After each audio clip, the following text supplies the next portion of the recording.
Boa tarde a todos e todas. Hoje a gente está com uma programação especial, né? A gente tem três convidados, né, para falar sobre a temática da aviação. Eu agradeço, então, a presença de todos e todas, agradeço o aceite do convite da professora Marili e do professor Cristiano, né, para poder falar sobre a temática. Hoje a gente tem também um outro convidado, que é o Felipe, que vai que vai apoiar na mediação, né, e a Marcela para falar sobre também gamificação. Eu vou apresentar rapidamente a Marili Bassini, que ela tem graduação em História, é mestre em História Cultural pela Unicamp, é doutoranda em Educação pela Universidade Internacional do Chile, leciona na Educação Básica na Fundação Home e na Rede Anglo, né, e tem uma vasta experiência, né, na gamificação na Educação Básica, né. E aí eu vou passar a palavra, então, para a Marcela, que ela vai apresentar e dar início ao nosso bate-papo.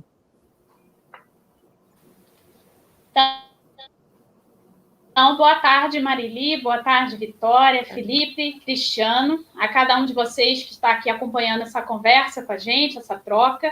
Eu não fiz meu dever de casa, professor Cristiano, eu não fui olhar o seu currículo, mas eu gostaria de te apresentar como professor de História, apaixonado pelo que faz, bem conhecido, renomado aí nessa área de estudo de jogos e gamificação. Atualmente, eu sei que você está ligado, né, à UF de Campos, e passo para você se apresentar, falar um pouco a trajetória tua, né, a tua relação com essa temática. Tenho o prazer, né, de dizer que você foi o orientador da pesquisa que depois originou o livro Ensino de História e Games, Dimensões Práticas na Sala de Aula, juntamente com o professor Guilherme Xavier. Então, é uma forma de agradecimento, é uma forma de debate, de conversa, e que todos vocês possam se sentir à vontade, com a ajuda aí hoje do professor Felipe, né, está se formando daqui a pouquinho aí, professor de História, e vai ajudar a gente nessa mediação. Boa tarde a todos, a todas. Eu agradeço o convite. Marcela, minha graduação foi na UFRJ. Eu fiz o mestrado na UF, analisando a memória da Segunda Guerra Mundial por meio da franquia de videogames Medal of Honor, do Steven Spielberg, com a consultoria histórica do Ambrose. E no doutorado que eu fiz na História Comparada da UFRJ, eu analisei 420 horas das duas franquias Medal of Honor e Call of Duty, e eu fiz uma decupagem, toda uma esquematização de planilhas, analisando ali, cena por cena, e desses jogos de guerra. Segunda Guerra Mundial, Guerra ao Terror, Guerra Fria. Ou melhor, Guerra Fria e depois de Guerra ao Terror. É isso. E atualmente fui professor por muitos anos de várias escolas na educação básica, e hoje sou professor da UF. A UF é o 17º lugar que eu dou aula. Por aí. Obrigada, Cristiano. Professora Marili, a gente tirou mais ou menos, pessoal, mais ou menos uns 10 minutos para cada um de nós falarmos um pouco da nossa experiência com a temática que nos une hoje, e posteriormente o Felipe vai, então, trazendo as perguntas. Então, quem já tiver questionamentos, eu sei que tem muitos colegas aqui que estão fazendo mestrado, pesquisa, também na graduação, sobre essa temática, fiquem à vontade para ir lançando as perguntas no chat, que o Felipe vai nos ajudar com essa mediação, certo? Professora Marili, 10 minutos, e Felipe, então, nos ajuda no controle do tempo também, que é um grande desafio para nós, professores de História, tá bom? Obrigada, Marcela, com toda certeza. 10 minutos para professor. Se bem que a gente está treinando um pouco mais agora, por conta de estarmos aí online, à distância, a gente tem que equacionar melhor isso para não invadir o espaço dos outros, né? Então, a gente está aprendendo um pouco mais sobre isso. Bom, minha trajetória na educação, eu sou professora primária, né? Eu fiz aquele antigo magistério, lá desde a década de 90, e eu começo com a educação infantil, e na educação infantil a gente trabalha necessariamente com jogos, né? Depois fui para a educação, ensino fundamental 2, ensino médio, ensino superior, e essa temática dos jogos, ela acaba aparecendo para mim de uma forma bastante interessante, né? tinha um companheiro em casa, né, tem um companheiro que joga, e vendo, né, esses jogos, são jogos de PC, jogos de console, esses que o professor Cristiano mencionou, inclusive, eu comecei a perceber o caráter histórico, o caráter divertido que esses jogos podiam trazer, e as discussões que eles poderiam possibilitar, não só na questão de história, mas envolvendo outras áreas, inclusive. E aí eu começo a desenvolver um trabalho, primeiro, voltado para um trabalho de tabuleiro mesmo, que os alunos tinham que confeccionar um tabuleiro, tinham que fazer perguntas, confeccionar um jogo mesmo de tabuleiro, mais ou menos aquele que a gente tem no mercado, que é o perfil. Então, eu adaptei esse jogo para a história.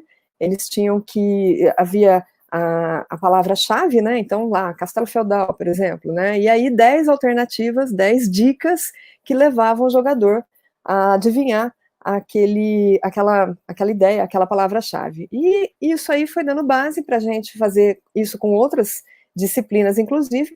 A última vez que eu montei esse jogo, que foi a confecção de tabuleiro propriamente dito, a gente fez no estilo Enem.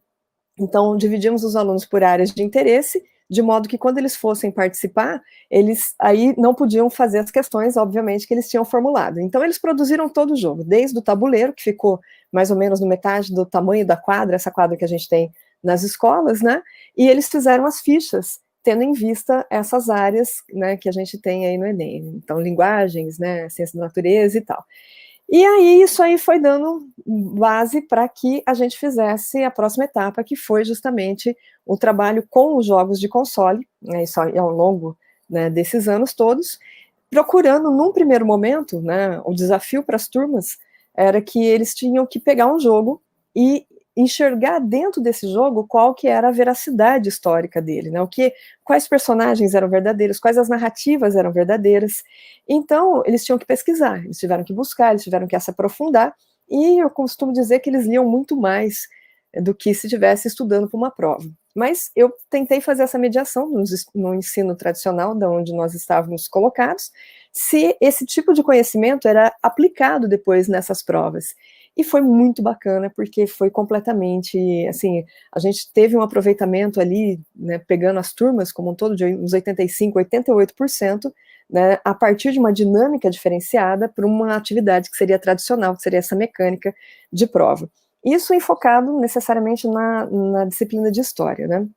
Com isso, eu continuei caminhando. Então, como trabalho também com filosofia, sociologia, né, em alguns colégios, eu fui trabalhar com o GTA V, né, por escolha dos alunos também, desenvolvendo uma questão filosófica, ali, desenvolvendo uma crítica social. Passamos depois por alguns outros jogos, Detroit Become Human, enfim, vários desses que os alunos têm que tomar decisões no momento do jogo.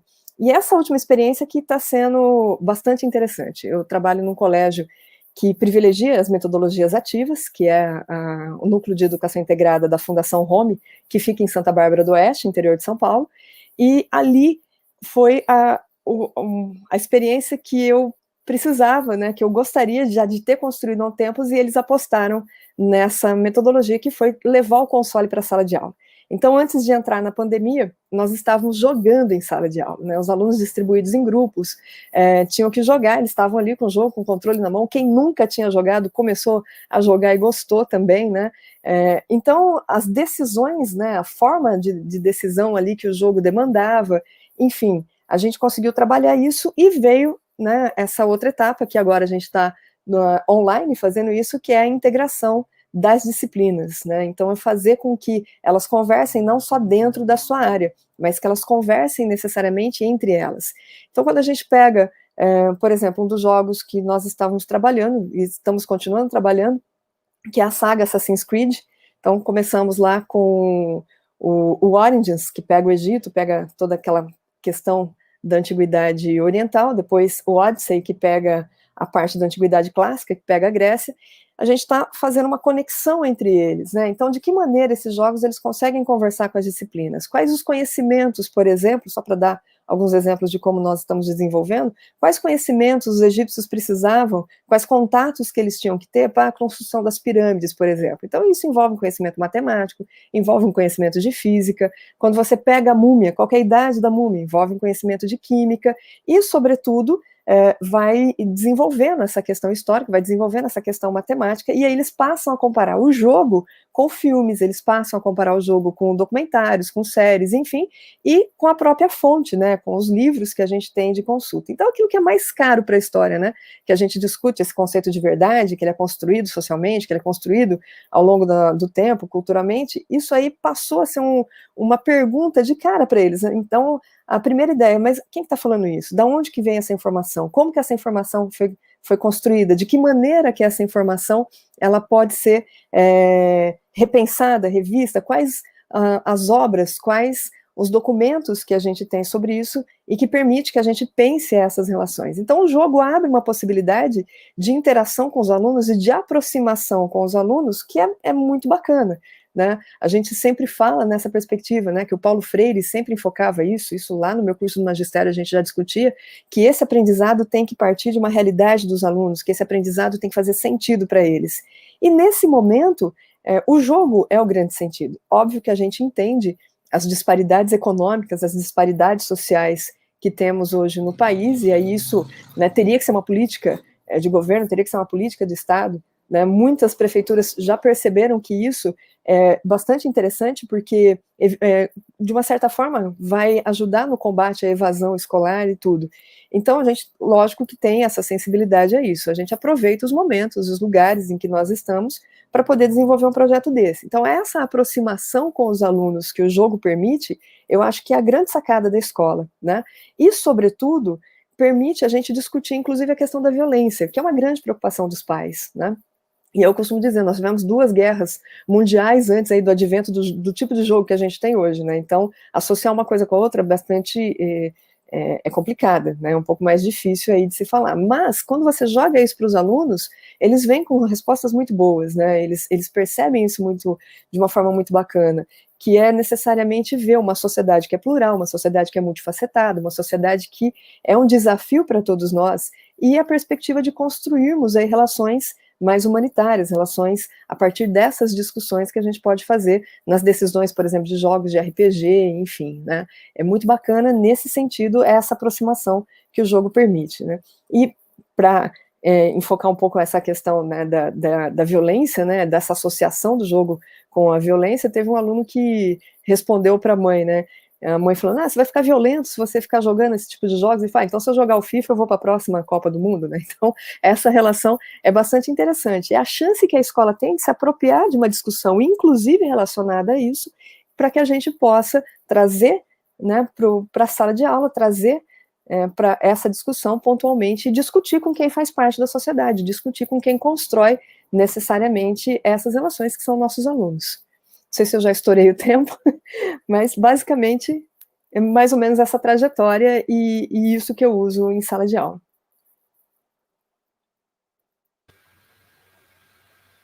Perfeito, obrigada, professora Marili. Felipe, podemos passar para o Cristiano, depois eu dou sequência e você nos ajuda com as perguntas. Pode ser, professor Cristiano? Pode sim. Já tem algumas perguntas, inclusive, é bom, já pode passar para o Cristiano e depois a gente já começa os debates. Bem, eu comecei a dar aula em 1999, no pré-vestibular comunitário para negros e carentes na Baixada Fluminense. E trabalhando com a juventude franciscana, Frei Davi, movimento de atender a uma série de alunos de camadas populares. O que aconteceu? Eu acabei tendo uma série de circunstâncias, já num primeiro momento, já em 99, no ano 2000, uma série de circunstâncias em que desculpa. Falaram aqui comigo. Uma série de circunstâncias em que os alunos levavam a temática do videogame para mim.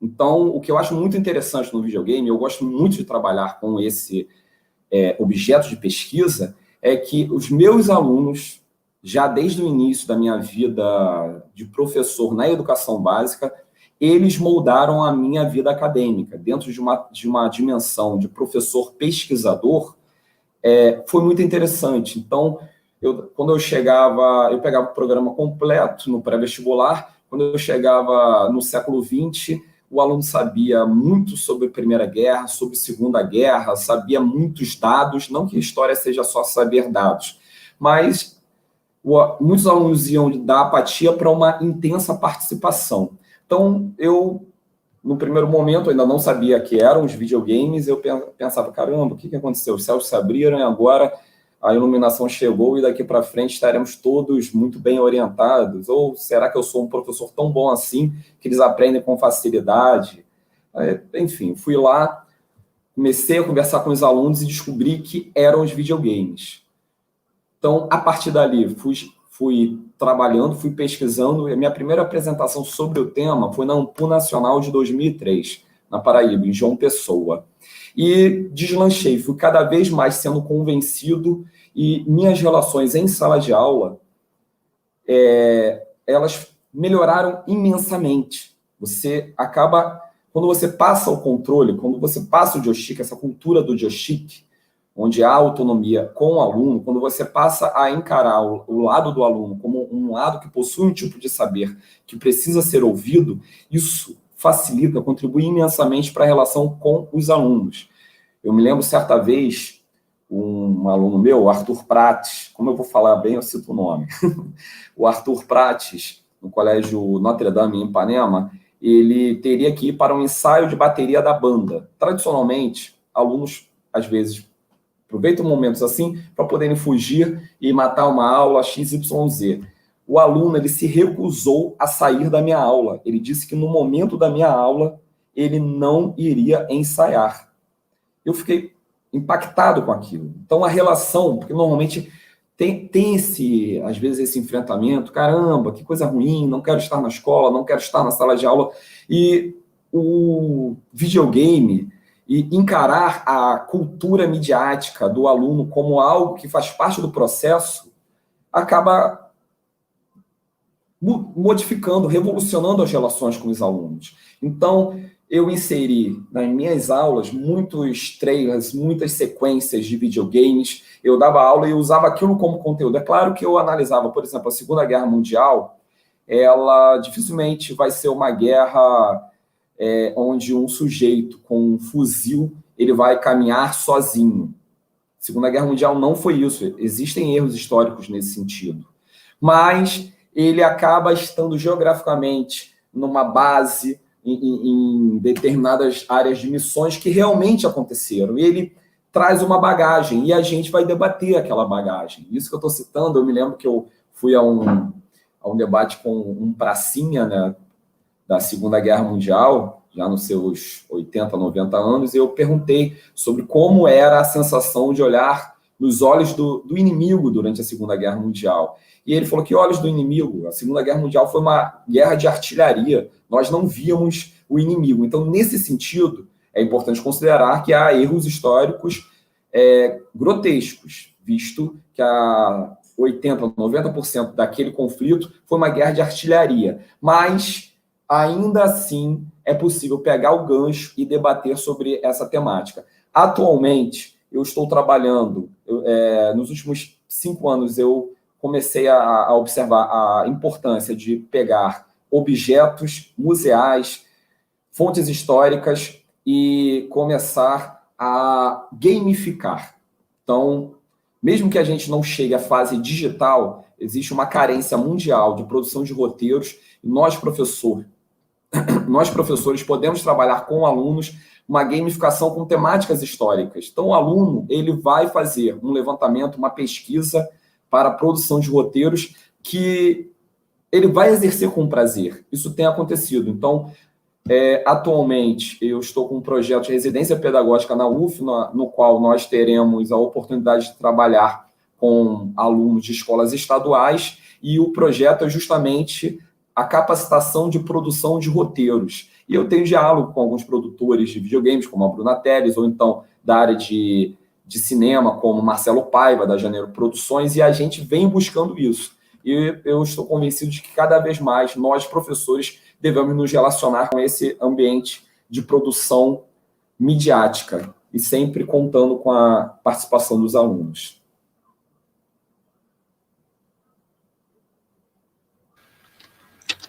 Obrigada, Cristiano, muito obrigada pela fala. Complementando também, né, para a gente poder abrir para as perguntas, a minha experiência com essa área de jogos e com a gamificação, né, enquanto metodologia ativa, ela acontece tanto na formação de professores como também na educação básica, né? Eu trouxe aqui para compartilhar com vocês 2 livros. O primeiro é Museus Virtuais e Jogos Digitais. Ele está disponível gratuitamente para download, foi organizado pela professora Lin Alves, o Elion Viana e o Alfredo Mata, e vocês podem, eu compartilhei no chat, vocês podem fazer o download gratuitamente. E também o trabalho que eu desenvolvi na educação básica, que teve, inclusive, a orientação do Cristiano, ensino de história e games, dimensões práticas em sala de aula.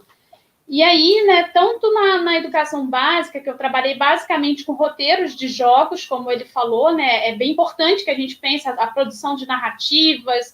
Então, eu fui, a partir do conteúdo que eu tinha que dar conta, que na época era sobre Roma Antiga, e aí a gente passamos pelo livro didático, passamos pelas aulas expositivas também, fizemos a análise crítica da Wikipedia, muito baseado no trabalho da professora Juliana Bastos Marques, que é professora da Unirio, e que ela tem um trabalho com licenciandos, né, de construção de verbetes para a Wikipedia. Então, como conclusão, como finalização do conteúdo, que não estamos abrindo mão aqui, a gente fez essa proposta de construção de roteiros. Então, eu pedi que eles se pensassem como criadores de jogos e o que eles desenvolveriam. Se você for convidado agora a criar um jogo, sobre o que vai ser esse jogo, qual é o objetivo desse jogo, quantos personagens o seu jogo vai ter.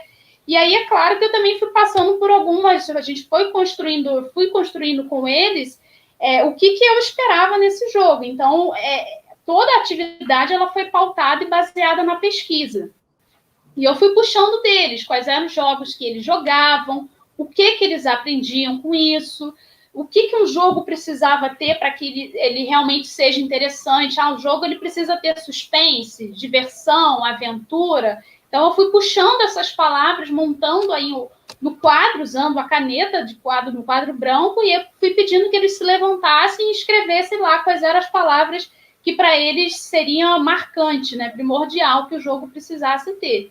Então, em realidade, a gente não trabalhou com tecnologia digital, a gente trabalhou com papel, né, o caderno, caneta, papel, lápis, e isso é uma coisa muito importante para a nossa discussão hoje. Falar de gamificação não significa necessariamente que eu vou estar trazendo a tecnologia digital. Então, precisamos trabalhar com realidades perceber, né, as realidades diferentes que cada um de nós se encontra. Temos escolas da rede pública, escolas da rede privada, escolas com mais possibilidades, escolas com menos recursos, mas que a gente pode também tentar desenvolver esse tipo de ideias. Tá? Então, na formação de professores, que vem em função das licenciaturas, né, trabalhando com licenciandos, trabalhando em outras frentes, eu tenho usado muitas plataformas, algumas delas oferecem recursos gratuitos, como, por exemplo, o Kahoot, mas você também tem a versão paga, o Mentimeter, depois no chat eu posso compartilhar o nome para quem quiser buscar, e às vezes a plataforma em si, né, vai depender muito mais de como a gente se apropria dessas plataformas para pensar estratégias efetivamente gamificadas. E aí eu levanto para o nosso debate diferentes temas dentro do ensino de história que podem ser explorados a partir dessa metodologia ativa. Eu, por exemplo, pensar o universo dos jogos e discutir sobre gênero. A Cristiano, acho que pode falar até melhor do que eu sobre isso, a representação da mulher nos videogames. Eu discuti, por exemplo, sobre inclusão. Numa das atividades que eu fiz com os meus alunos, há uns anos atrás, na educação básica, eu pedi que eu trabalhei com duplas e pedi que nessas duplas tivesse os seus olhos vendados, né, fechasse os olhos, colocasse a venda, e o outro, a pessoa iria escolher qualquer jogo que eles quisessem, né, online. E aí, essa pessoa que estava de olhos fechados seria guiada pelo colega. Então, eu percebi muita ansiedade. Pula, você vai bater, você tem que pular agora. E aí eu fui, a partir disso, trabalhando sobre o desafio, por exemplo, das pessoas que não enxergam, né? Então, o jogo ele foi meramente uma porta de entrada para discutir sobre cidadania, inclusão e outros assuntos. Isso foi numa oficina, né, que a gente tinha. Eu tinha uma oficina no período da tarde, às quartas-feiras à tarde, nessa escola que eu trabalhava. Então, né, quando eles estavam ali na dupla, tendo que prestar atenção na voz do colega, confiar no colega, né, a gente discutiu também sobre empatia a partir dessa experiência. Enfim, eu acho que esse universo ele potencializa, né, várias discussões e caras importantíssimas para nós, enquanto docentes, enquanto professores, de história e de outros componentes curriculares, que eu sei que no encontro de hoje a gente não tem apenas professores de história, temos várias áreas aqui, acho que colegas também da pedagogia, enfim, então, realmente tentar, a partir da nossa prática, observar o que dá para ser desenvolvido, e eu acredito que isso vai ser enriquecido muito a partir do diálogo com os estudantes, que talvez tenham um trâmite nesse universo maior do que a gente. A professora Marili citou que você joga, né, professora? Eu não sou uma pessoa que jogava mais na minha infância, o que também, às vezes, as pessoas acham que jogo é só para criança. Não, o jogo está presente em qualquer fase da nossa vida, né? Ou poderia estar presente em qualquer momento. Mas eu não tenho tanta essa experiência como jogadora, mas como alguém interessado em conhecer esse universo a partir do que os meus alunos traziam para pensar objetivos pedagógicos a partir desse meio. Então, é um pouco isso, a gente aqui acaba falando muito rápido, Felipe, mas eu acho que nas conversas, nas perguntas que vão vir dos colegas professores, a gente pode abrir melhor, pensar os jogos enquanto objeto de pesquisa. Tem muita gente que está adentrando aí no Prof. História, mestrado profissional em ensino de História, que está estudando sobre isso, está lendo sobre isso. Eu acho que a gente pode, então, passar para essa parte das perguntas. Pessoal, eu queria só fazer algumas perguntas aqui, trazer algumas perguntas também, só para a gente poder começar a conversar, e eu acho bacana, de repente, cada um falar na sua perspectiva, né? O primeiro ponto é como vocês definiriam, para cada um de vocês, o que seria a gamificação, né? Porque a gente sabe que é um conceito mais amplo, que não envolve necessariamente apenas o jogo em si, né? E aí, para aproveitar essa questão, né, e pensar em termos mais gerais, porque tem várias perguntas aqui específicas de jogos, e aí eu não vou me meter, não, porque eu também não entendo de questões específicas dos jogos, mas o Diógenes, ele faz a seguinte pergunta: que livros e canais vocês indicam para professores que querem aprender e se aprofundar na gamificação no ensino? E uma outra pergunta é da Adriana Cardoso, que vai nesse sentido: como um professor leigo em games pode se inserir nesse contexto e utilizar a gamificação como estratégia pedagógica em suas aulas, né? Eu acho que, para a gente começar, eu acho que essa é uma boa discussão, né? É com vocês. Quem quer começar? Gostaria de falar. Eu passo para os meus colegas, deixo com vocês para aprender junto também. A Marili, pode ser? Então, vamos lá. Pela nossa fala, deu para perceber que cada um aqui é de uma área, né, e necessariamente enfoca essas questões de forma diferente, né? Sobre o início desses jogos, né, como que eu posso começar a trabalhar a gamificação. Tem um material aí que a Marcela mostrou, que eu conheço, que é fantástico. Tem um outro colega também, que é o Marcel Leal, ele tem também livros também em PDF também que estão disponíveis para quem quiser ver essas estratégias, né? Como que a gente começa?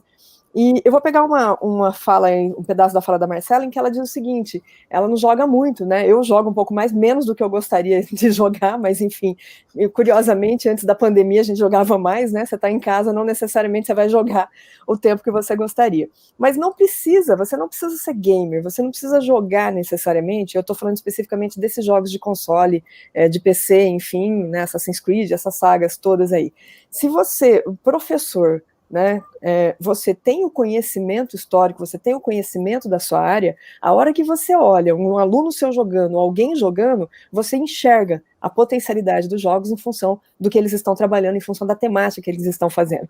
É claro que se você jogar, vai facilitar a sua vida, porque você sabe para onde que o jogo vai, quais são as diretrizes, enfim, que o jogo pede nesse sentido, mas você não necessariamente precisa ser um gamer, né? Você pode, com o conhecimento que você tem, pegar as lives que o pessoal faz jogando, né, no YouTube, nos streams, né, aí da vida, você pode pegar o pessoal transmitindo esses jogos, e aí você já enxerga essa potencialidade. E sair lendo as coisas que saem na mídia sobre esses jogos, né? O Cristiano mostrou bem de que maneira que você pode se apropriar desse conteúdo e desconstruir e construir novas relações aí, e questionamentos sobre aquele conteúdo. Então, não necessariamente você precisa jogar. E essa produção do roteiro é fantástico, a gente tem feito isso também na escola e sobretudo, tentando já partir para essa outra parte, que é a montagem do jogo, né? A gente está ainda vendo essas possibilidades, mas tudo isso você joga para a mão dos alunos. Os alunos acabam, né?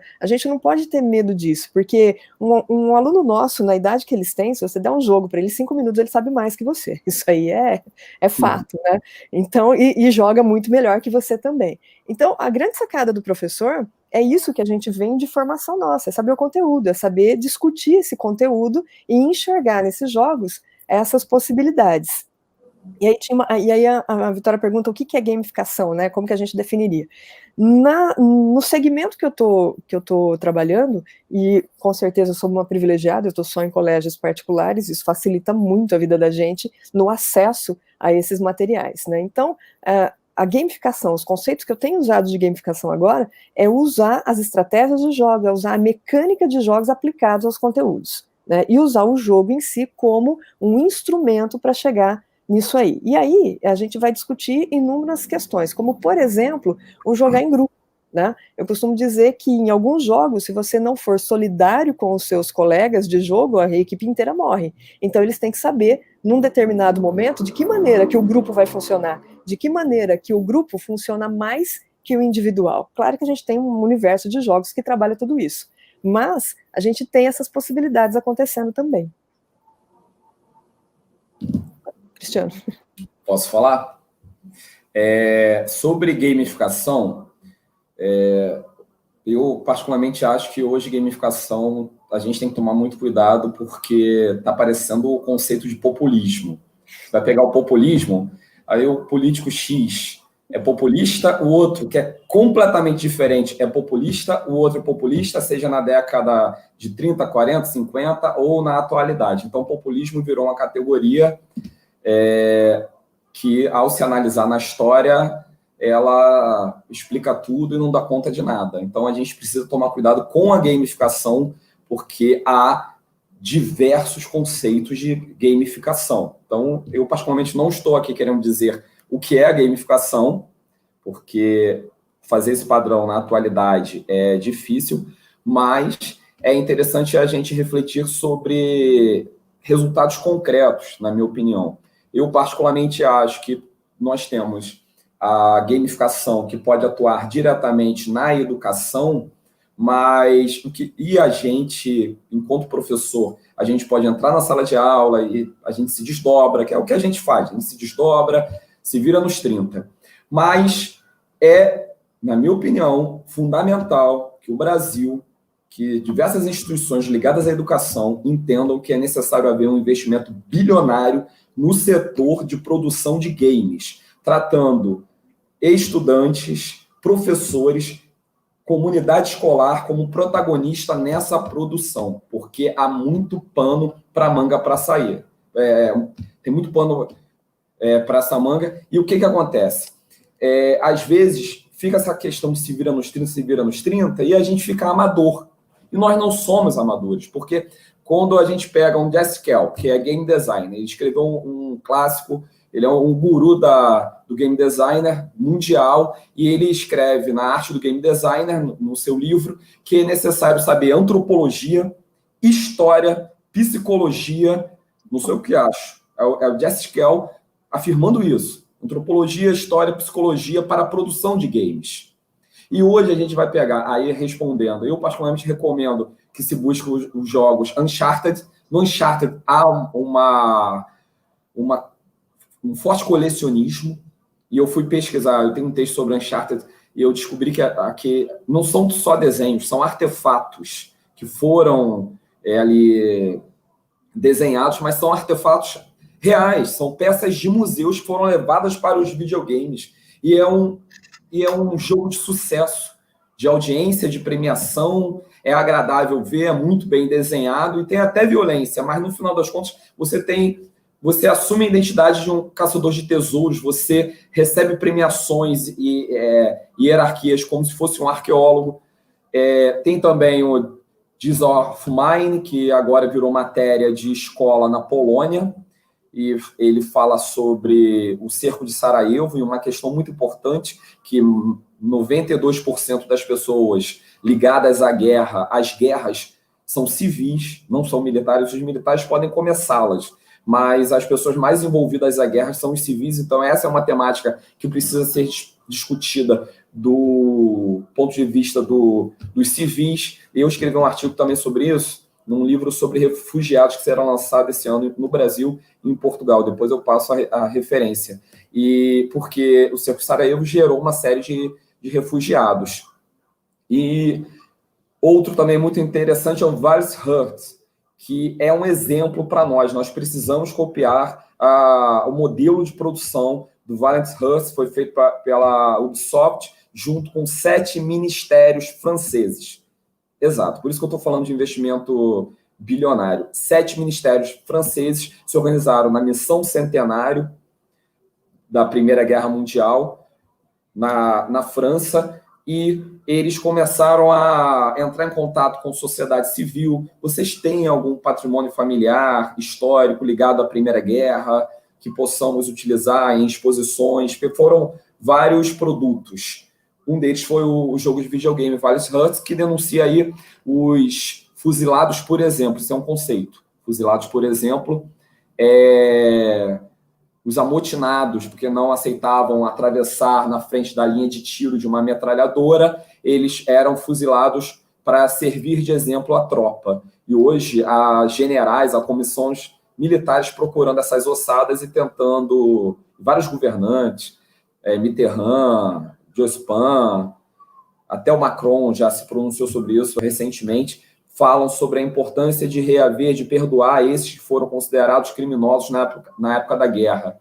Então, essas temáticas com urgências sociais estão dentro dos videogames. E nós, historiadores, claro que existem vários outros profissionais, gente, por favor, quem não for historiador não fica chateado comigo. Mas nós, historiadores, temos um potencial profissional para a produção. Eu lembro sempre do Andreas Hilsen, que tem um conceito nostalgia por ruínas.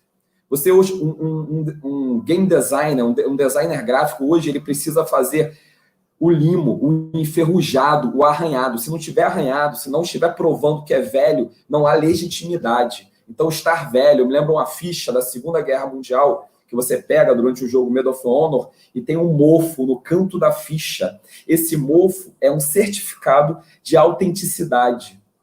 E esse mofo, quem entende bem, para o bem e para o mal, né? Somos nós, historiadores. Nós, se tem uma coisa que a gente entende é de mofo, gente. Mofo, teia de aranha, documento mofado é com a gente mesmo. Então, pode nos chamar que nós estamos aí prontos para a produção de games. Precisamos ter esse apontamento no sentido de produções. E tem muita coisa para sair. Eu já tenho vários textos separados, gente. Depois me procura aqui em casa. Quem quiser fazer, estamos juntos. E aí, Cristiano, engatando com o que você pontuou, a meu ver, a gamificação, responder a pergunta da Vitória, ela tem um diálogo muito grande também com a história pública, que eu acho que é o que você está trazendo, inclusive enquanto campo profissional, a área de atuação profissional. Então, o que seria essa história pública? Aliás, abrindo um parênteses, professora Vitória, ontem teve um debate excelente junto com a professora Ana Maria Mauad sobre esse tema, está disponível também no YouTube. E ao ouvir, né, elas falando, entre outros vários pesquisadores, a professora Sônia Vanderlei, que estava aqui presente no chat e que teve no bate-papo sobre ensino de história falando sobre esse tema, Eu acho que a gamificação ela é um campo muito, ela é uma estratégia, ela é uma possibilidade de trabalho aí fantástica para quem está se debruçando sobre isso. Mas, a meu ver, a gamificação ela é uma possibilidade metodológica que vai me permitir desenvolver o meu objetivo pedagógico, qual seja ensinar história. Dentro de ensinar história, a gente trabalha com a dimensão, né, axiológica, valorativa, a gente trabalha, como eu dei o exemplo aqui, eu fui discutir sobre empatia, fui discutir questões ligadas à cidadania, à inclusão, né? Então, me permite, para além desses conteúdos, e a professora Flávia Caymmi esteve com a gente na quinta-feira, ela reforçou isso, o conteúdo ele precisa ser um meio e não o fim. Né? Então, a meu ver, né, a gente se cobra muito enquanto professores, a gente tem que dar conta do conteúdo, mas será que os jogos não nos permitem trabalhar esse conteúdo de uma forma mais viva, no sentido mais dinâmica?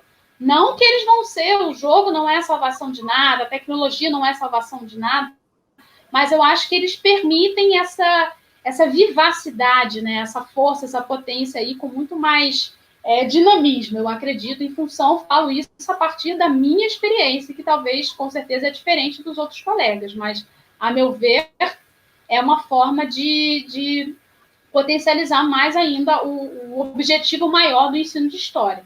E aí, respondendo também, as referências a gente está disponibilizando aqui algumas, né, tanto de aplicativos. Lembrei agora, professor Cristiano, do jogo da professora Lin Alves, Tríade, a Liberdade, Igualdade, Fraternidade. Também está disponível na web gratuitamente, quem quiser pesquisar, procurar. Tem muita coisa boa, inclusive no Brasil, sendo produzida, né, por professores, por pesquisadores, e é importante que a gente conheça e aí vá tentando ter essa experiência, vendo o que dá certo, o que não dá certo, o que eu concordo, o que eu discordo, e nos pensarmos também, como professores, como produtores desse jogo. Assim como é um movimento que eu fiz com os meus alunos, mas eu estou junto, eu estou aprendendo junto com eles como é que é isso, como é que se faz isso. Beleza? Acho que podemos passar para as perguntas do público, Felipe. Sim. Queria agradecer a fala dos três professores. E antes das perguntas, só queria pegar um ganchozinho rapidão, aproveitando a oportunidade, sobre essa questão, né, que o professor Cristiano disse, talvez dessa fidelização e investimento de governos em universidades brasileiras e tudo mais, porque aqui, né, a USP faz alguns jogos, a UFBA também tem jogos assim de mercado mesmo, que estão disponíveis até na Steam. E levando em conta que esses jogos podem trazer uma grande riqueza cultural, né? Regionais, e eu vou trazer como exemplo não um jogo brasileiro, mas um jogo que vocês até já falaram, produzido pela Ubisoft, que é o Assassin's Creed Unity, que a Catedral de Notre Dame, a partir do momento que ela foi incendiada, né? A imagem do jogo, né? A construção dela no jogo foi usada como parâmetro de talvez para uma próxima reconstrução da Catedral de Notre Dame. Então, esses detalhes, né? Até questão de detalhes que às vezes a gente passa despercebido quando estamos jogando, né? Por exemplo, a gente está jogando, às vezes a gente quer completar a história, quer completar a missão, e não fica tão alerta aos backgrounds, aos fundos, às construções, e isso pode trazer um grande conhecimento para as aulas de história. Às vezes você talvez não precisa nem levar em si o jogo, mas pegando os ganchos, alguns pequenos detalhes, já dá para trazer um conteúdo aproveitável para as aulas, né? Enfim, era só um detalhezinho que eu estava doido para falar. E aí eu vou começar com algumas perguntas. Já vi, Felipe, perdão, bem rapidinho. Eu já vi avaliações, provas, né, de professores só baseadas em cenas de jogos. Um professor de geografia, e ele fazia as avaliações dele em cima de cenas. E aí ia trazendo os conceitos que interessava ele desenvolver. Sim, os jogos, então, eles não precisam ser necessariamente a questão de jogar ou jogabilidade, né? Nós temos que estar sempre atentos a todos os detalhes em volta deles, principalmente esses jogos com teor mais histórico, que provavelmente tem algum profissional por trás, dando dicas e influenciando na produção desses detalhes, né? Nada é feito do nada. Eu vou começar com as perguntas, eu vou selecionar algumas, e, assim, eu vou pegar mais no geral e vocês três podem ficar confortáveis a responderem as perguntas, pode ser? Eu vou trazer a primeira pergunta do Thiago Silvio Deodoné, que ele vai trazer a seguinte questão. Gostaria de questionar, como vocês observam hoje, a implementação do currículo na formação de professores nessa perspectiva das interfaces entre educação, comunicação e tecnologias. Então, qualquer um de vocês três que estiver confortável em responder, aí um vai passando para o outro, e aí depois eu trago a próxima pergunta. Pode ser assim? Então, é isso. Pode em relação ao que o professor pontuou, me remeteu, primeiro, Thiago, obrigada por estar aqui presente. Thiago é um professor também super atuante. Obrigada pela pergunta. Eu acho que me remeteu agora, Thiago, à discussão da própria BNCC, né, que não se define enquanto currículo, mas como documento que está atualmente aí em pauta, em discussão, com as nossas concordâncias ou discordâncias, que estabelece a cultura digital como uma competência, a quinta competência. Né? Então, pensar esse currículo na formação de professores, nessa interface entre educação, comunicação e tecnologia, eu também vou recorrer à minha experiência do mestrado, que eu fui trabalhar com os currículos acadêmicos, a formação dos licenciandos, em que medida esses assuntos que a gente está debatendo hoje estão sendo debatidos nos cursos de licenciatura.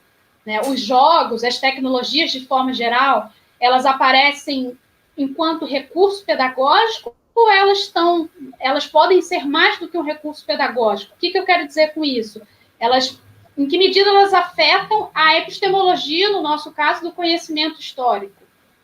Que outras narrativas, que outras temporalidades, que outras escritas de histórias possíveis eu consigo fazer com base nessas tecnologias? São perguntas, tá? Não sei se eu estou respondendo, estou levantando mais questionamentos ainda, e é bom da gente estar em equipe, em grupo aqui, é que a gente joga para os colegas. Professora Marili?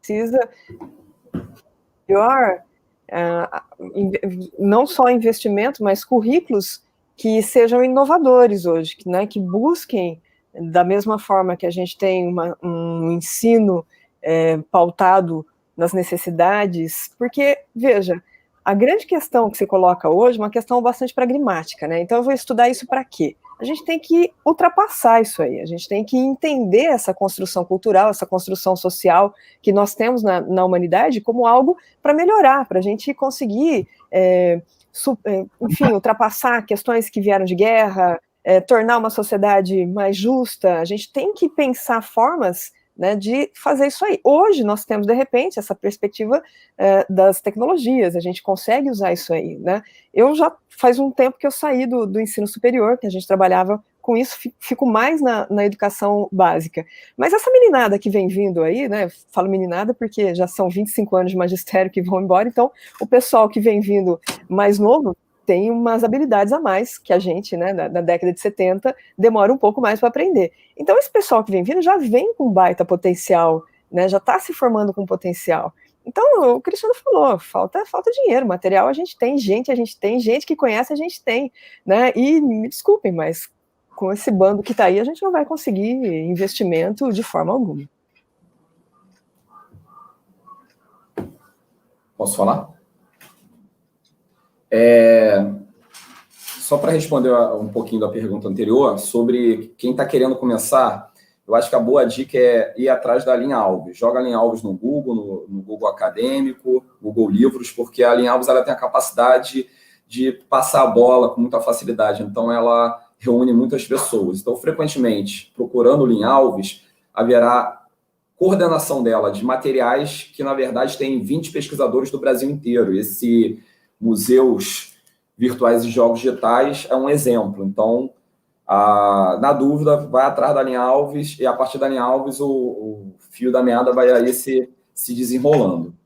E ainda respondendo sobre um pouquinho anterior, sobre gamificação, isso porque o Felipe aí citou o uso de materiais em provas, eu usei talvez mais de uma centena de vezes imagens de videogames em provas. Gente, pelo amor de Deus, quando o sujeito senta ali, ou a sujeita, quando o aluno ou a aluna senta ali e olha, reconhece uma imagem na primeira capa, a pessoa já fica à vontade. Então, a vida já é tão difícil. Para ele chegar na escola e o professor ser inimigo, não dá, gente.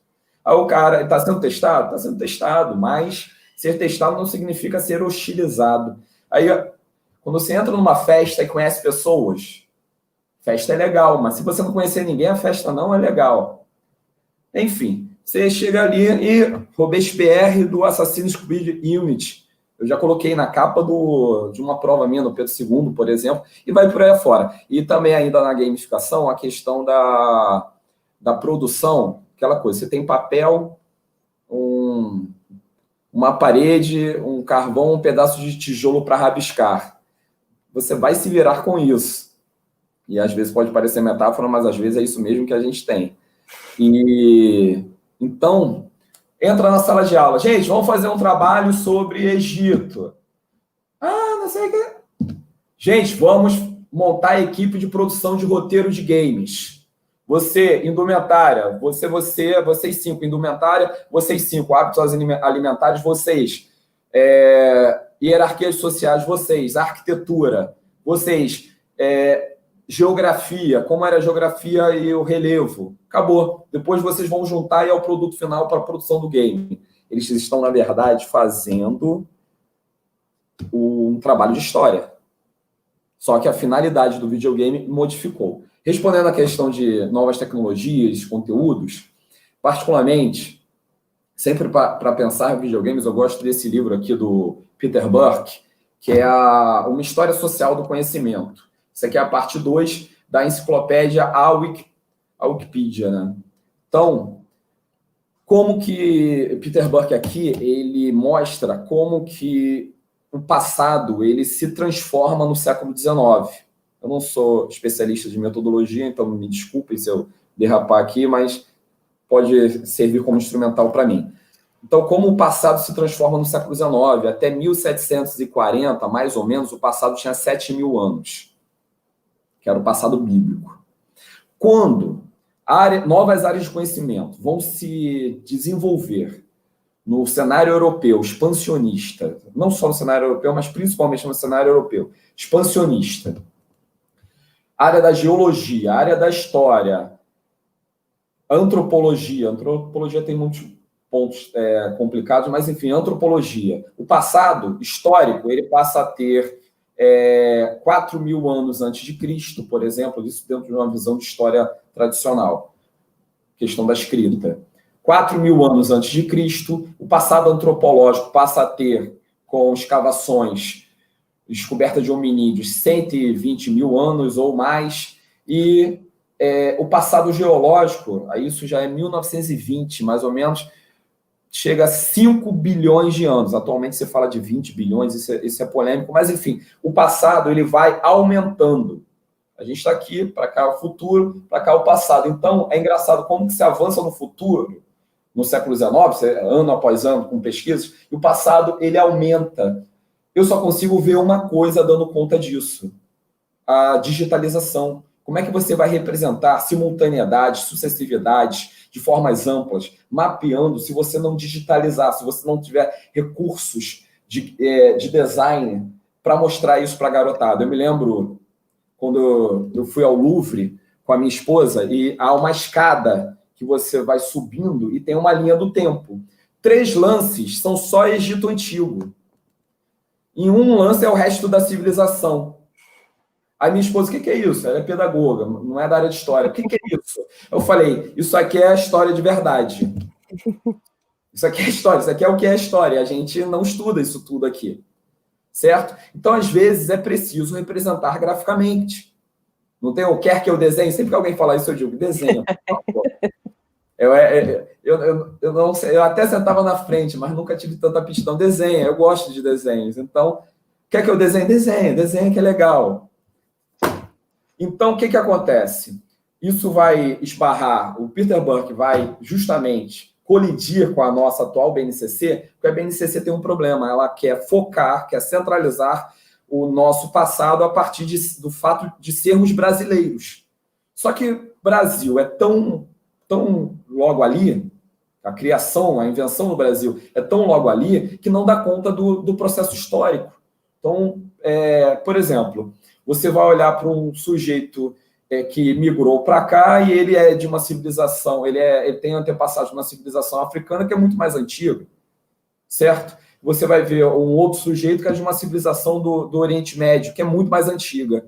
E essas pessoas estão aqui. Essas pessoas precisam ser explicadas. E seus processos de sociabilidade também precisam ser explicados. Principalmente porque, não, mas isso não tem finalidade prática. Óbvio que tem. Se eu ensinar para os meus alunos do 6º ano sobre a revolução do crescente fértil, como é que se conseguiu plantar no deserto, como é que se fez irrigação, eu acho que tem sim. Ou porque até hoje as casas construídas em Ouro Preto não desabaram com tanta chuva e casas construídas ano passado desabam com a chuva desse ano aqui no Rio de Janeiro, nos morros do Rio de Janeiro. Então, serve para finalidades práticas, sim.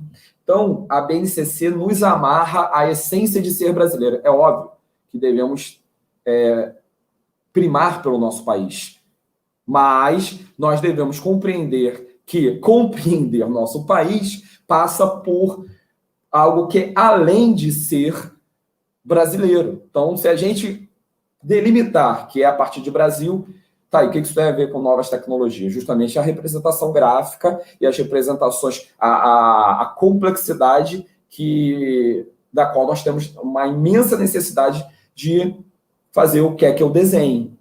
E nós precisamos ter essas produções em larga escala. Então, eu acho que é fundamental para outra. E o que é difícil resolver com uma padronização. Agora o Brasil todo vai estudar isso aqui.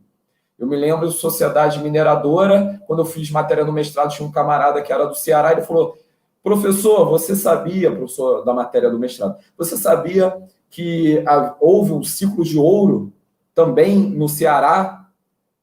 Eu, particularmente, nunca tinha ouvido falar, acho que ninguém na turma tinha ouvido falar. Então, uma das soluções é associar essas novas tecnologias com, por exemplo, história regional, história pública, história oral. Então, isso é de uma complexidade. E as novas tecnologias, por exemplo, história oral. Aí a gente começa a fazer podcasts com entrevistas e vai fazendo acervo. Então, acima de tudo, ir ao povo, ir à diversidade, ir ao multiculturalismo para compreendermos o que somos de fato.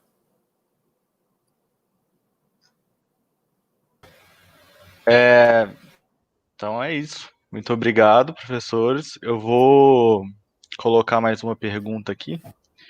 Essa pergunta é da Janete. Deixa eu só achar aqui. Janete Flor de Mello.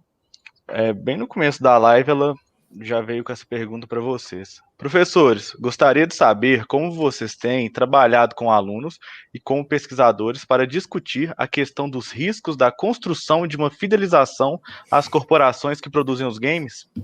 Ela veio com essa pergunta. Quem tiver vontade para começar a responder, pode começar. Muito obrigado. Eu passo a bola. Deixo com o Cris ou com a professora Marili. Já estou pensando várias coisas aqui, mas gosto de ouvir também. Cristiano, por favor. Essa é bem difícil. Eu acho que... polêmica, mas muito necessária, eu acho. Sim, ser discutido, a gente sobre tem que isso. tomar cuidado, principalmente nessa fase de pandemia, onde a panaceia do ensino à distância foi desconstruída, né? Todo mundo com uma saudade de um professor presencial e tudo mais. Então, o que acontece? Eu me lembro, inclusive, minha primeira reunião online, que eu tive numa defesa de mestrado, né? Eu era a banca, eu implorei para o pessoal não desligar. Eu falei, gente, vamos ficar mais um tempo aqui batendo um papo, porque só de ter alguém para conversar ali já fazia falta. E, enfim, esse presencial é importante. E havia toda uma panaceia, assim como havia uma explicação do homeschooling, existem esses alertas, né? Homeschooling. Aí eu me lembro que um aluno meu, que eu gosto muito, o Bruno, ele queria escrever no TCC dele sobre homeschooling, mas ele queria defender. Eu falei, cara, eu acho que você tem que pesquisar. Aí depois você descobre se vai defender, se vai propor modificação, se vai criticar totalmente. Primeiro a gente pesquisa, depois... Mas, enfim, aí a primeira coisa que eu citei para ele, meu amigo, é caríssimo o homeschooling. eu vou chegar ao ponto das corporações. É caríssimo o homeschooling. Educação é tipo um Groupon, é tipo todo mundo ali pagando e fica mais barato porque está todo mundo pagando, no final das contas. Quem é que teve homeschooling? Alexandre o Grande, professor, era Aristóteles. É caro. Quem é que teve homeschooling? Elizabeth, rainha da Inglaterra, o professor era Shakespeare. É caro, tá vendo? E aí, quem é que vai ter dinheiro para pagar o Shakespeare para dar aula para o teu filho? E Dom Pedro II, certo? Que tinha ali uma corte o servindo, e isso me lembra um capítulo do livro biográfico Dom Pedro II, escrito por José Murilo de Carvalho, que fala sobre o fato de Dom Pedro II ser órfão, e o título era A Corte Mais Solitária do Planeta. Parecia uma coisa assim de Pequeno Príncipe, mas era história. Então, a corte mais solitária do planeta. E então, essas panaceias que vão resolver, a gente tem que tomar cuidado. Sobre essas corporações, antes de mais nada, se as corporações quiserem bater um papo comigo, vem aqui, gente. Vamos conversar que eu vou dizer quais são as possibilidades. E dá para todo mundo trabalhar. E... Pô, Alexei Parritnov, com 16 anos, fez o Tetris, aquele quadradinho que vai descendo.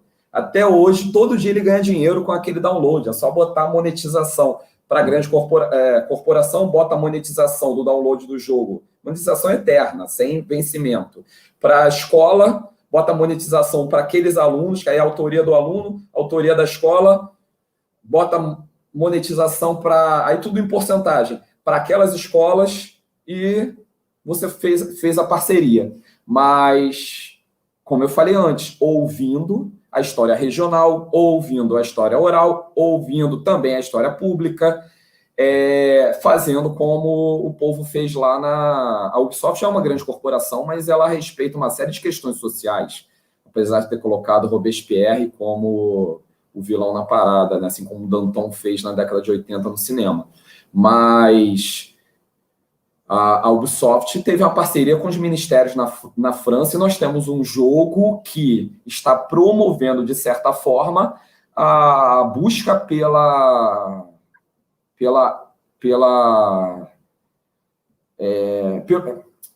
a busca por ossadas dos fuzilados, por exemplo, e também buscando justiça para essas famílias que clamam por justiça. Então, há grandes corporações que conseguem trabalhar com ética. O que nós temos mais necessidade, na verdade, é um Estado-nação que se imponha diante de grandes corporações, porque existem Estados-nações que conseguem trabalhar com grandes corporações e ter o produto e, ao mesmo tempo, não ser subserviente. Mas, enfim, a Missão Centenário fez isso, chamou... E aí, quem é que tem o material? Tragam seus acervos pessoais, vamos publicizar isso, vamos transformar acervos pessoais em materiais publicados, vamos divulgar. E havia ali a Ubisoft.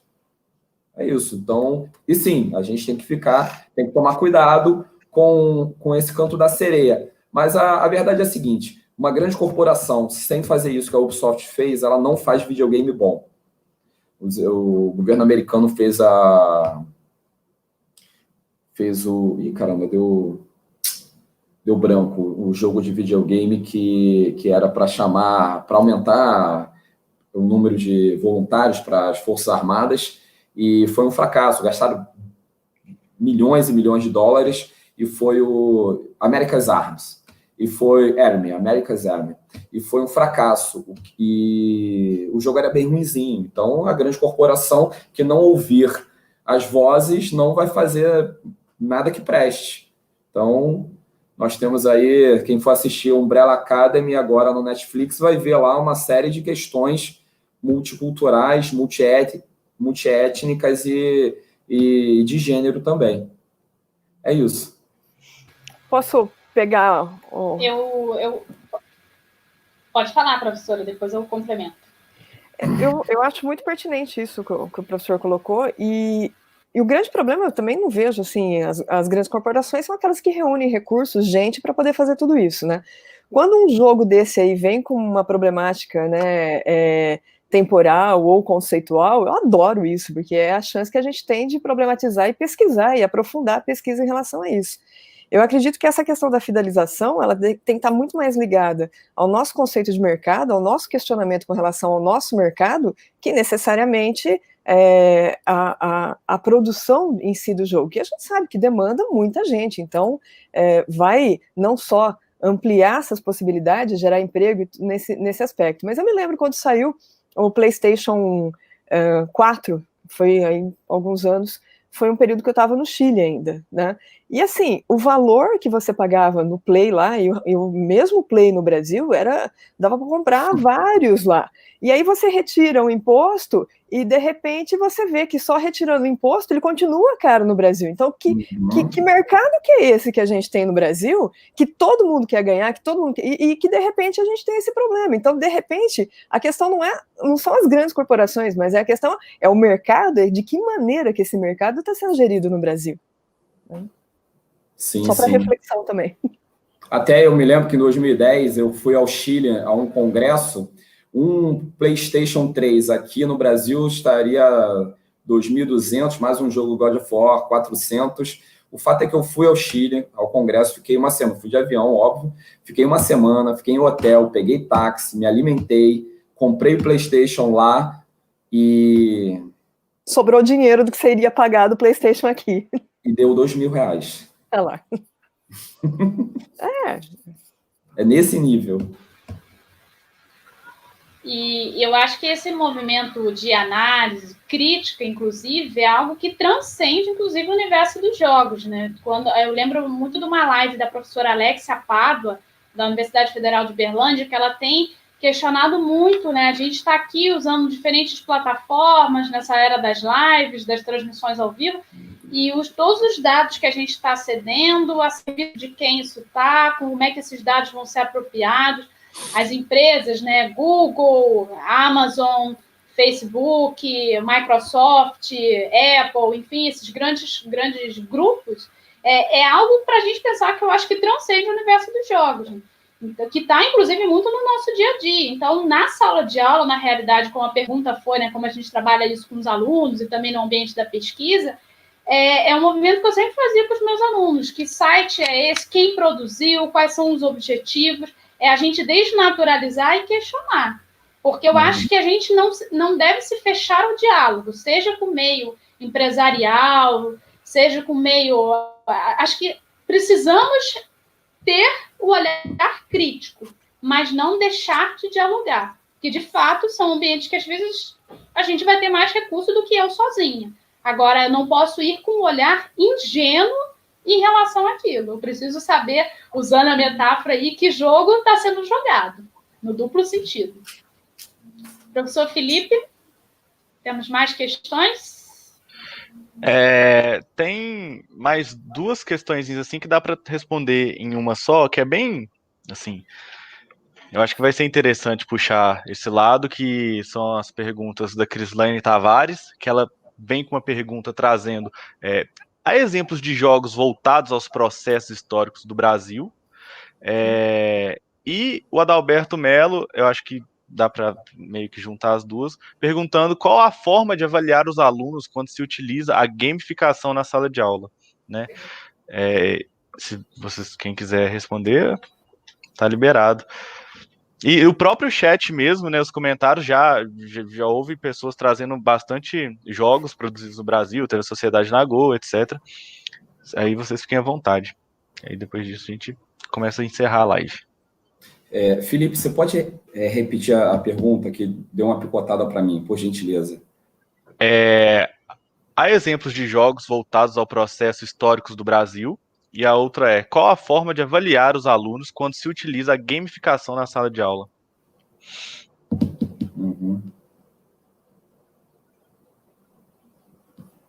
Quem fala?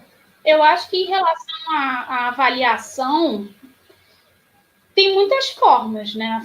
Falei o vago, né? Eu acho que, mas de fato existem muitas formas. Eu lembro tentando pegar experiências práticas. Eu tinha citado o professor de geografia que utiliza cenas de jogos nas suas avaliações.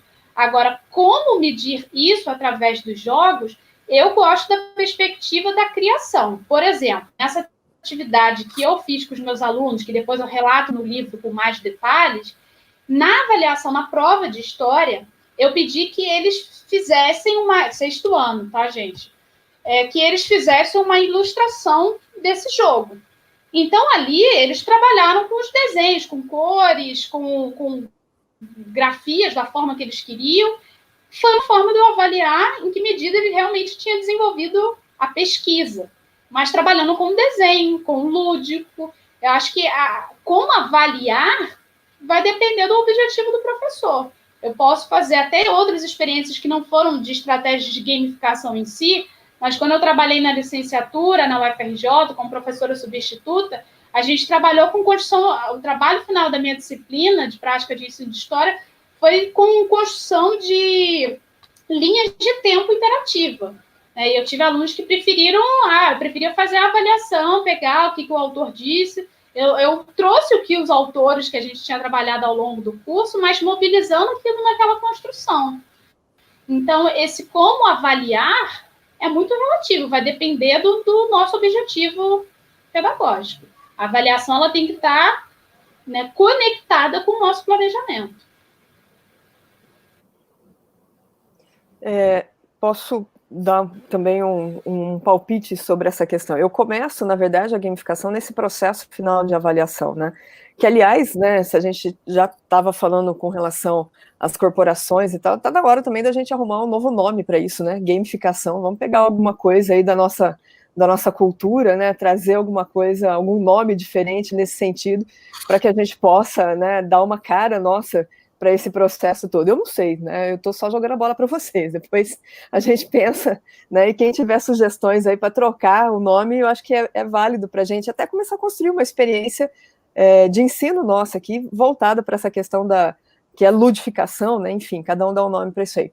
Mas no processo de avaliação, a gente consegue dar uma live só falando sobre isso, né? Desde montagem e formatação de vídeos, em que eles possam discutir cenas e ultrapassar cenas. Tem um jogo novo agora que a gente estava avaliando, que é o Ghost of Tsushima, e você vê lá a sequência, né, dos clãs, e tem alguns nomes que aparecem fora de momento ali histórico e tal. Então dá para você trabalhar essas questões dentro do jogo, dá para você trabalhar. O Cristiano deu os vários exemplos ali, desde a arquitetura, desde os costumes, né, o idioma. Então, é a grande sacada da gente pegar, né, um trabalho interdisciplinar e, de repente, fazer com que os alunos olhem para dentro do jogo e ver como que esses conhecimentos estão conectados. E aí a forma de apresentação disso varia desde a produção de vídeos, desde a produção de seminários, uma produção escrita, uma análise de imagens. Isso aí o professor pode fazer isso de variadas formas. E eu estava acompanhando aqui do lado no chat, muitos colocando, né, os games, né, que são produzidos pelas universidades, ou iniciativas particulares aí de outras pessoas. É um momento também que, de repente, a gente tem uma plataforma nacional, né, em que essas experiências sejam compartilhadas. Eu conheço algumas, mas que não tem essa abrangência, né? De repente é um momento que a gente possa construir isso, das universidades começarem a construir algo nesse sentido.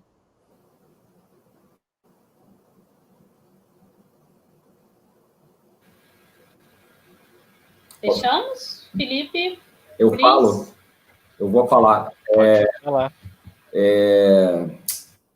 Eu me lembro muito bem, quando eu terminei meu doutorado, eu comecei a fazer concurso, em um dos concursos caiu uma questão sobre meta-reciclagem. Eu dei uma estudada na época sobre isso, e eu achei muito interessante, porque quando a gente vai falar sobre avaliação, acho que, acima de tudo, a gente tem que pensar em comunidade escolar. E a meta-reciclagem ela tem um impacto social. E eu estou citando isso, frequentemente eu tento romper com... Existe um projeto Se Vira nos 30 sempre, de nós professores, mas eu sempre tento romper com isso, porque já que a gente tem o momento para falar, vamos colocar um projeto ambicioso. E a minha ambição é, por exemplo, o que é meta-reciclagem? Você chega numa comunidade de catadores, você a orienta na reciclagem de hardware, e ao mesmo tempo que aquela comunidade de catadores está fazendo reciclagem de hardware, eles estão estudando como programar, fazer softwares, e no final das contas aquilo fica autossustentável. Por que eu estou citando isso? porque quando a gente vai pensar uma escola, e se formos pensar que a porcentagem de crianças são, se eu não me engano, 16 milhões, eu li essa semana, no Brasil, que não conseguem, que não tem estrutura para lavar as mãos. Então, para falar de videogame, a gente precisa entender que está faltando bica, está faltando água na escola. A gente não pode desprezar isso. Então, acima de tudo, é entender como que vamos montar uma estrutura na qual o sujeito tem aí uma essência de Ubuntu. Eu sou porque você é. Uma essência de um ambiente coletivo de produção. E o que isso tem a ver com a avaliação? A avaliação ela também precisa deixar de ser pautada na visualização do indivíduo, do sujeito apenas como um indivíduo. Como já escreveu Norbert Elias, é a sociedade dos indivíduos. Então, esses indivíduos estão conectados e, no final das contas, para avaliarmos, acima de tudo, eu vejo que um dos grandes potenciais do videogame é justamente inserir esse sujeito em um ambiente de cooperação. Então, se a gente não é só usar o videogame para pegar o que é tradicional na avaliação e transportar para o videogame, mas já que a gente se aventurou a romper com o tradicional e começamos a olhar o videogame, o que muitos tempos, há algumas décadas, era... Cara, o videogame ficou velho já. Há algumas décadas era pecado, não, videogame. Aí eu me lembro da minha mãe, garoto, esse Atari vai queimar minha televisão. E vai por aí afora. O Atari estragava a televisão. Mentira, gente, eu nunca tive Atari. Na verdade, eu tinha um CCE que ficava preto e branco. Eu quis tirar onda que eu era abastado, mas na verdade era um CCE que meu pai comprou usado. Mas enfim, então, se a gente chega com o videogame com uma postura de que é uma comunidade, e você está num ambiente de produção, é possível, porque ele tem plasticidade. Então, eu acho que devemos aproveitar a inserção do videogame para repensar a avaliação. A gente não está ali preocupado em dizer quem não é capaz de chegar. Então, frequentemente, podemos unir pessoas, até telematicamente, à distância, para fazer a produção. Eu já usei o Prezi, por exemplo, na apresentação. Eu botei vários alunos, eu coloquei alunos do 6º, 7º, 8º e 9º, multiplica aí por 4, isso aí deu 300 e alguma coisa. Já botei quase 400 alunos no ambiente de produção do Prezi, divididos em grupos e coordenadores de cada turma, onde eu só dava orientação, eu não mexi em quase nada, e eram células, e um Prezi foi montado por essas 400 pessoas. Claro que indivíduos se destacaram, e eles foram recompensados por isso, e merecem, não os deixei de lado, mas a gente... Ao pensar em videogames e avaliação, a gente tem que pensar na ruptura com o tradicional. E precisamos nos pensar enquanto sociedade, principalmente na época de pandemia. Ele pegou a doença e eu não peguei. Não é assim. É ao contrário.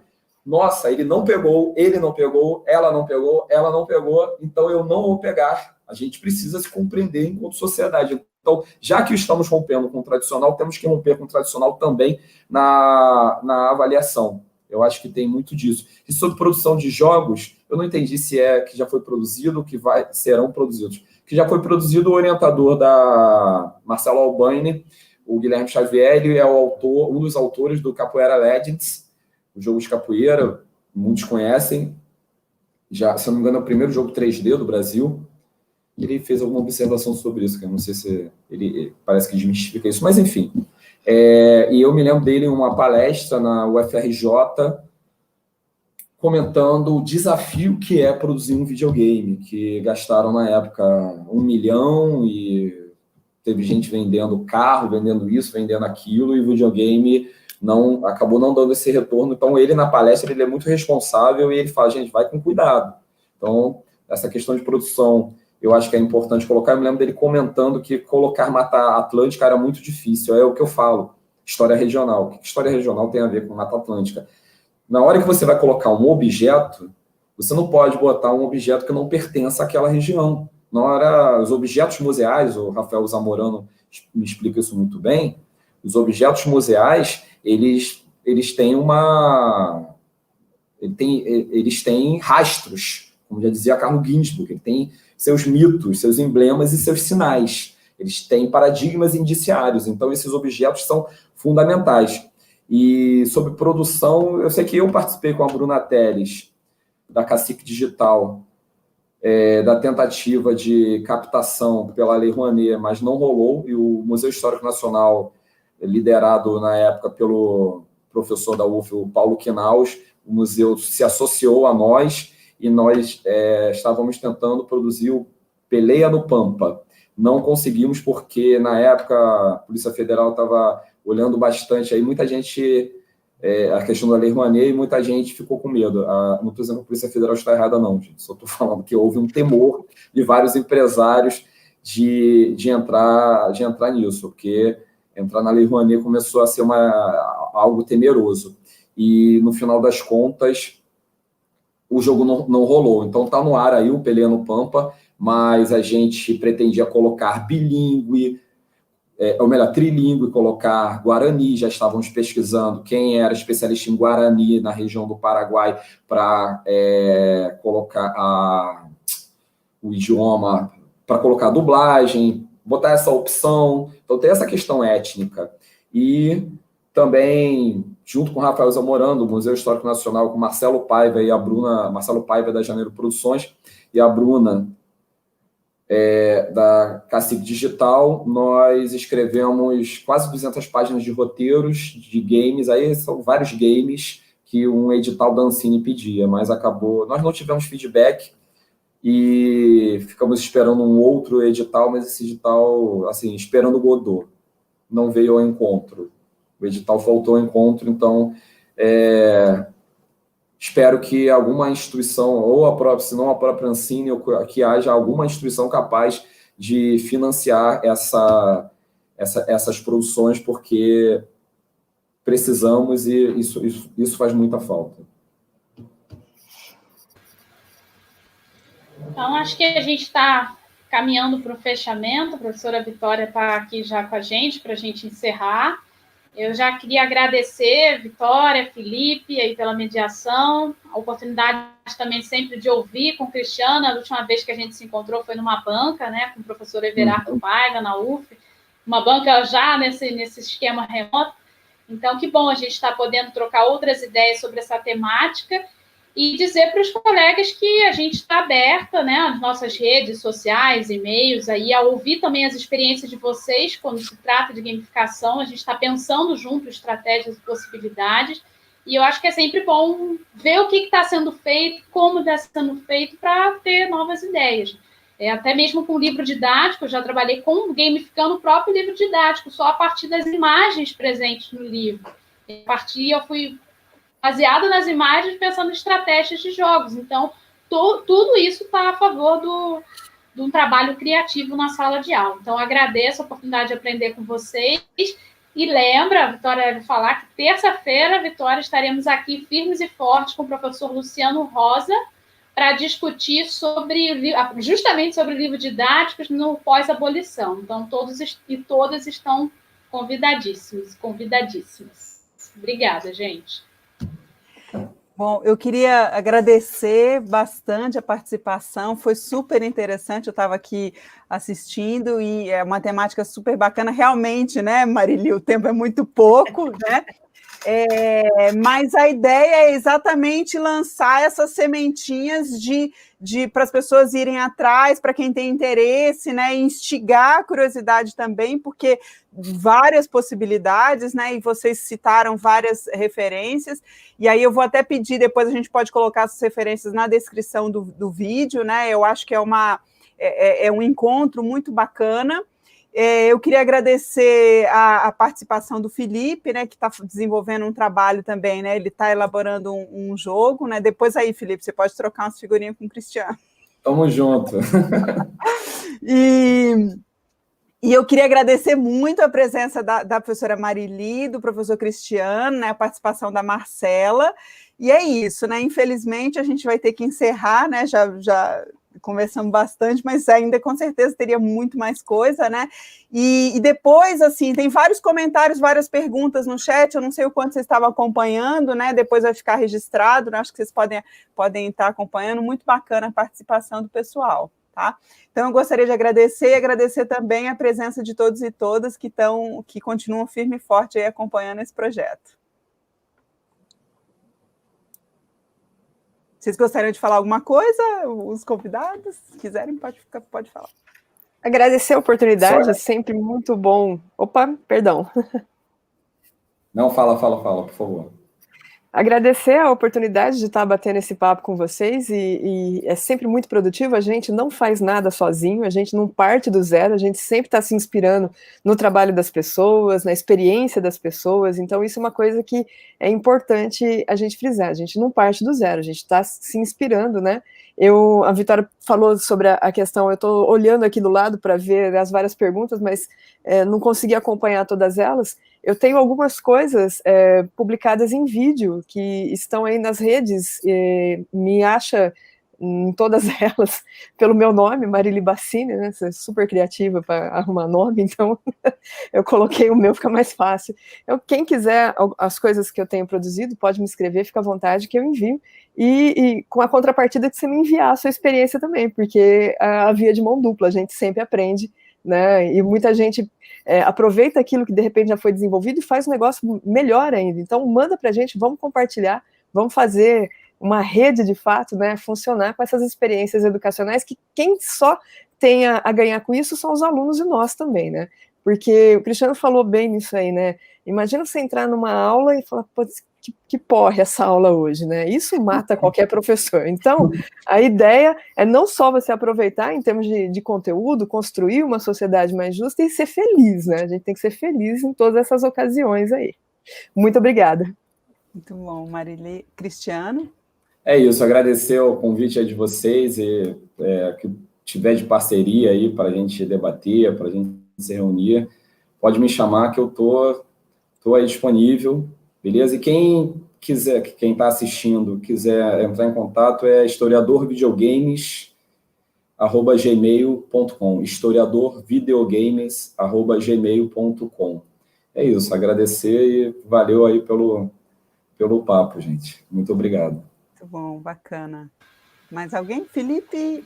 Marcelo? Bom final de semana para todos, só sabadão.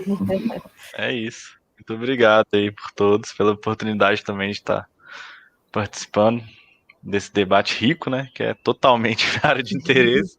Estava aqui só na espreita, pegando tudo que vocês falam aí. Com certeza a gente vai conversar mais depois. Muito obrigado. Então, boa tarde a todos.